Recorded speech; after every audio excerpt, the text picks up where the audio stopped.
Selamat datang kembali di Witi Hama Channel, sebuah channel yang sifatnya edukatif yang memberikan informasi-informasi atau tips-tips yang bermanfaat bagi sebagian orang yang membutuhkan, tetapi mungkin tidak bermanfaat bagi orang lainnya.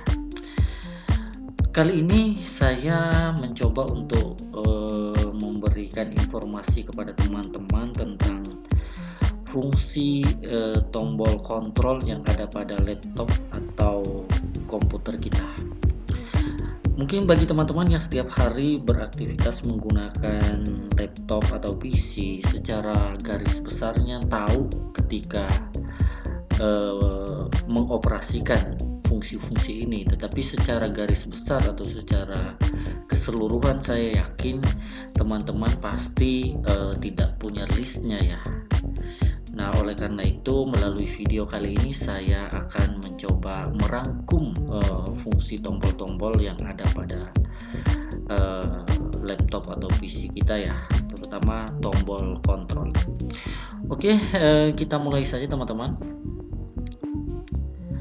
Sebelumnya saya mohon maaf terlebih dahulu karena ya rumah saya di pinggir jalan dekat bandara, jadi kalau ada suara pesawat atau ada suara kendaraan yang lalu lalang yang kedengaran oleh teman-teman ya mohon dimaafkan, tetapi mohon fokus pada materinya ya teman-teman ya.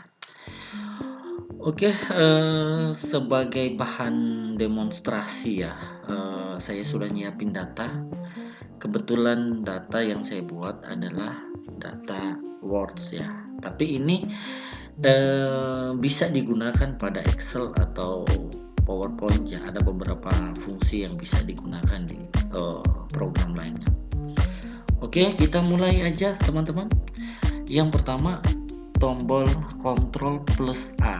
Nah, ketika teman-teman hendak melakukan sesuatu terhadap beberapa data, misalnya sebagai contoh ya, melakukan copy, harus di bold dulu seperti ini ya teman-teman. Oke, nah sekiranya datanya banyak sekali, apakah harus di bold seperti ini? Ini kan tentunya membutuhkan waktu kalau datanya sedikit seperti ini ya. Tapi kalau datanya puluhan halaman, bagaimana caranya? Nah, itulah fungsinya tombol A, Ctrl A. Jadi tinggal kita pencet tombol Ctrl plus A. Oke, semuanya terpilih atau terbold ya secara otomatis, dan kita bisa melakukan copy misalnya, copy, atau kita melakukan apa aja. Oke, selanjutnya kita ke Ctrl B. Ctrl B adalah fungsinya tujuan untuk pengaturan huruf ya. Nah, ini nih contohnya nih, tulisannya kelihatan agak hitam ya. Nah, ini fungsi dari Ctrl B, yaitu untuk melakukan bold. Ini ya, untuk menebalkan data seperti ini ya, tinggal kita lakukan Ctrl B. Oke, tebal jadinya kan. Oke, selanjutnya kita ke Ctrl C. Nah, Ctrl C ini tentunya sudah familiar buat teman-teman ya. Tujuannya untuk mengcopy data, menyalin data dengan format yang sama persis seperti data awalnya. Oke, kita Ctrl C misalnya, terus kita paste di sini. Mulai dari bentuk tampilan huruf dia akan sama persis. Oke, selanjutnya Ctrl D. Ctrl D ini juga masih dalam hubungan dengan pengaturan huruf ya. Nah, ini gunanya untuk memilih jenis huruf, misalnya seperti ini teman-teman. Nah, ini kan huruf-hurufnya, jenis hurufnya. Kalau kita mau pilih ini akan kelihatan contohnya di bawah. Mau kita bentuk bold, hitam, ukurannya juga bisa kelihatan di sini. Oke, itu fungsi Ctrl D untuk memilih jenis huruf. Nah, selanjutnya Ctrl E. Ctrl E itu dalam berhubungan dengan paragraf ya. Jadi kita bisa mengatur sebuah paragraf misalnya mau dijadiin rata kiri, rata kanan, rata tengah atau dan sebagainya, itu gunanya kontrol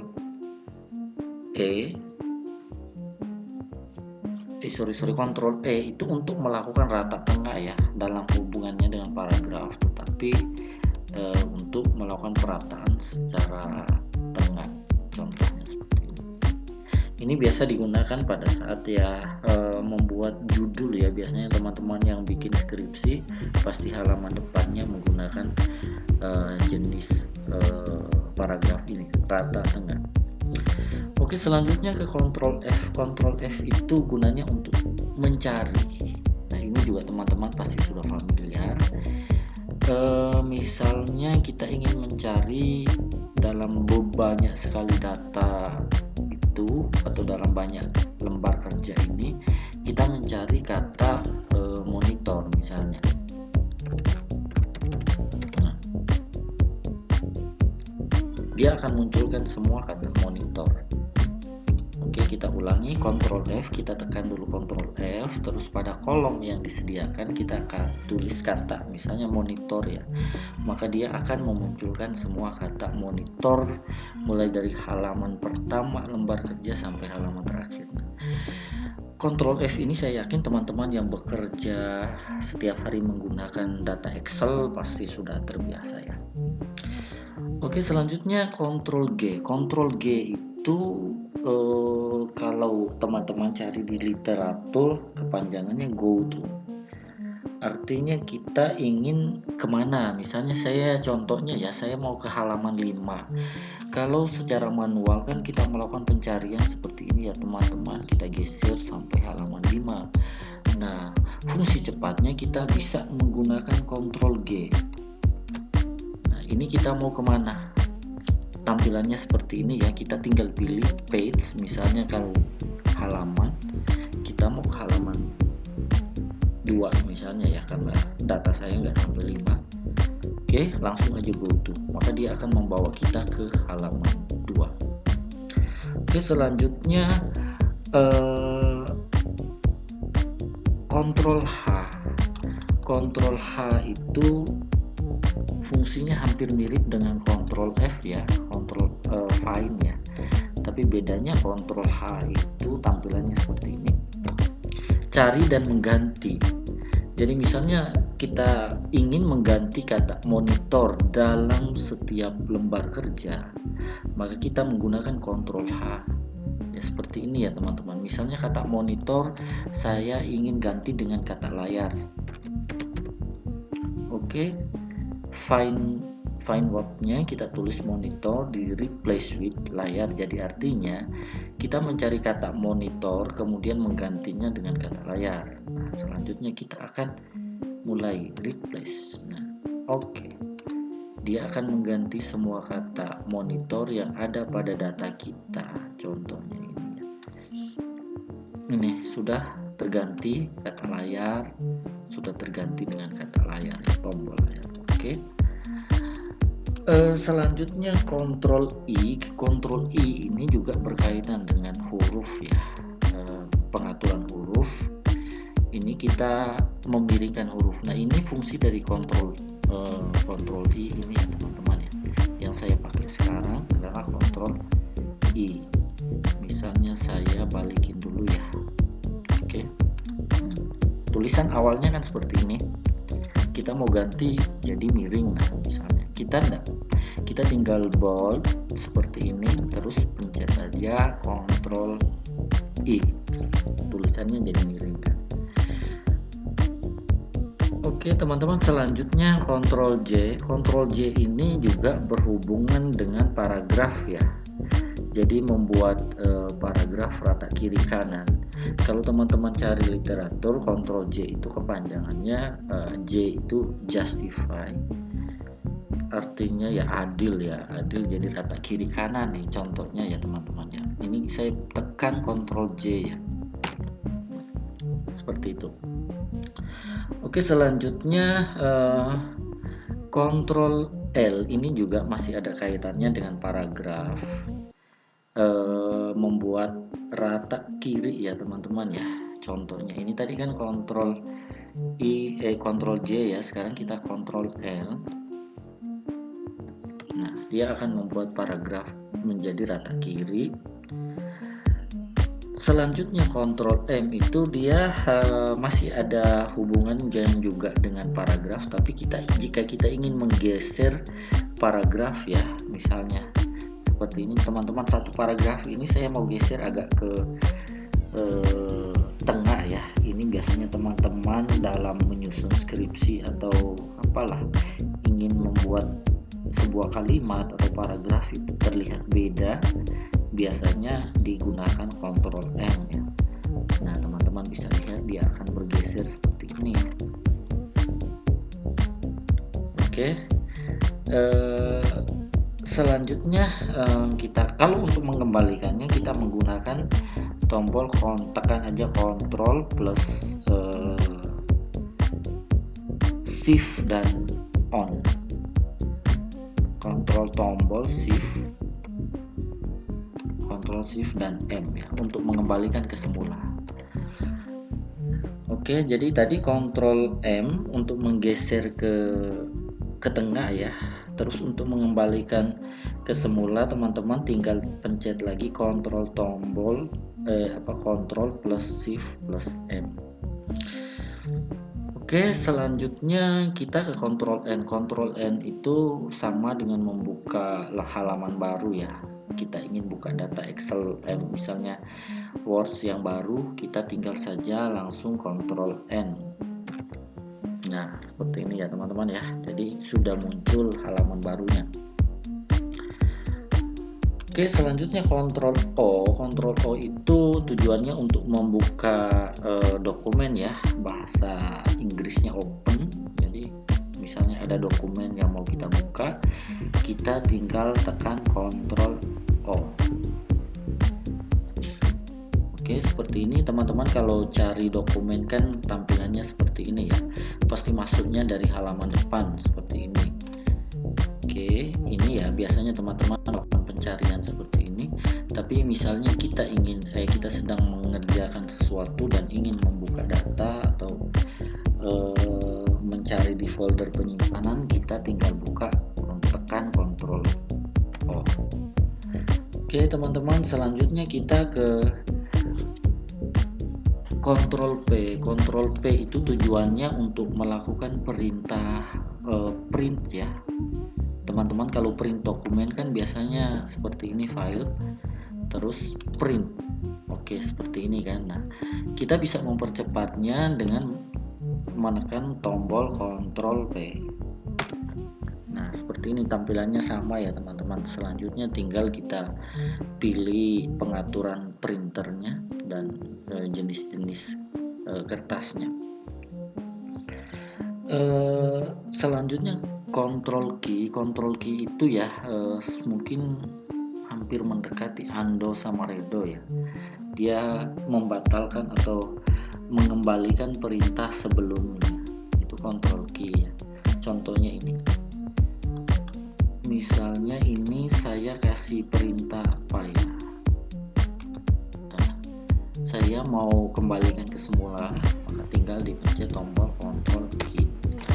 Kondisinya kembali ke semula.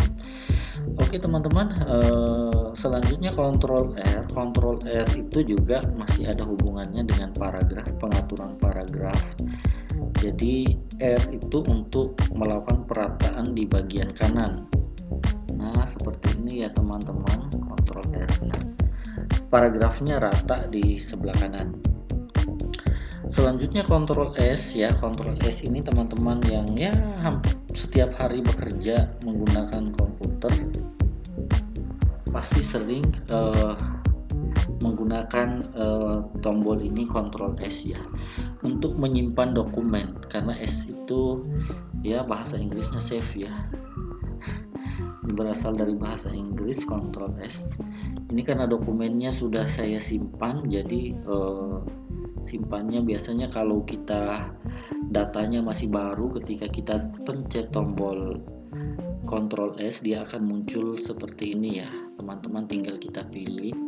Tapi kalau datanya sudah ada teman-teman, dalam melakukan pekerjaan itu pasti diminta untuk selalu menekan tombol Ctrl S ya, untuk mencegah atau mengantisipasi supaya kalau mati lampu atau ya hal-hal yang tidak kita inginkan terjadi mendadak, datanya langsung tersimpan. Sayang kan kalau kita mengerjakan sesuatu sudah lama banget, tiba-tiba mati lampu dan datanya belum tersave.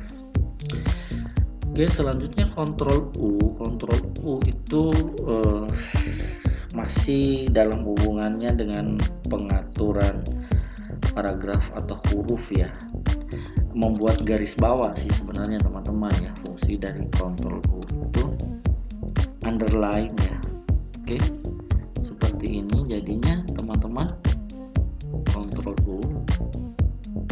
Oh ya, ini kalau kita ngeprint itu tulisannya ada garis bawahnya ya, seperti ini teman-teman, kita lihat. Di sini tulisannya ada garis bawah kalau kita mau ngeprint. Selanjutnya Ctrl V.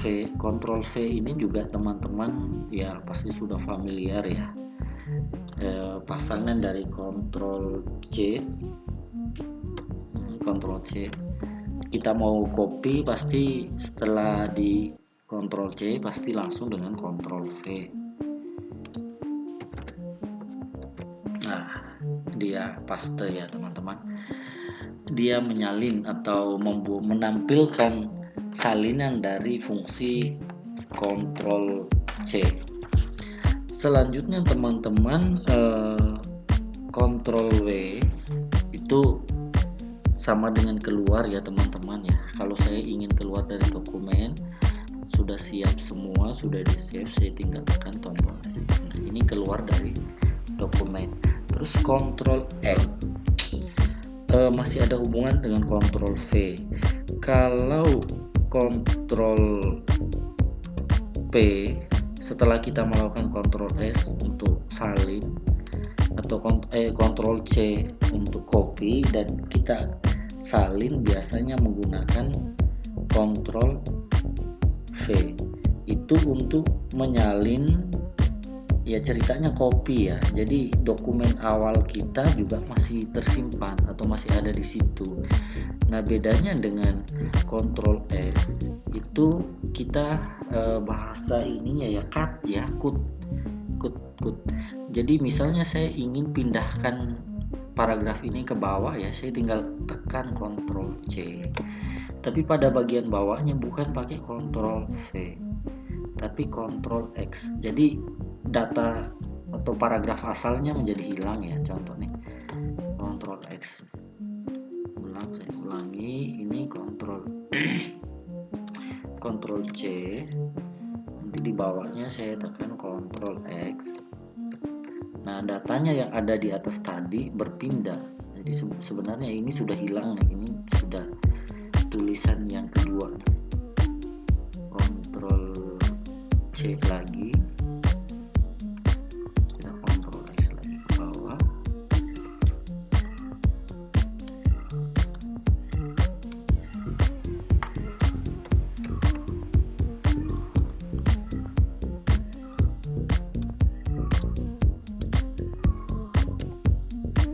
Oke, itu teman-teman ya. Jadi Ctrl X ini dia pasangan dari ini ya, cut ya.